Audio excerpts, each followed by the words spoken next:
ভাই তোকে একটা প্রশ্ন করবো। কর। তোর মতে বলিউডের সব থেকে খতরনাক ভিলেন কে? বলিউডে আমার মনে হয় শাকাল। কেন শাকাল কেন? আরে তুই দেখিসনি জ্যান্ত মানুষদের কুমিরের কাছে ঠেলে দিত, যে সে কি ভয়ঙ্কর ভাবতে পারবি না।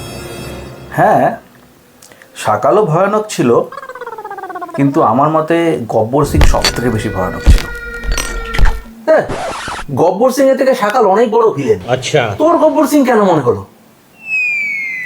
একবার ভেবে দেখ গব্বর সিং কি করেছিল। গব্বর সিং এমন কি করলো? প্রথমে ঠাকুরের বউকে মেরে ফেললো, তারপর ঠাকুর সাহেবকে ধরে নিয়ে ওর হাত দুটো কেটে ফেল। ভাই গব্বর সিং এর থেকে বড় ভিলেন কেউ নেই। গব্বর সিং রক, হাতেও মেরেছে হাতেও মেরেছে। प्यारी समझ गई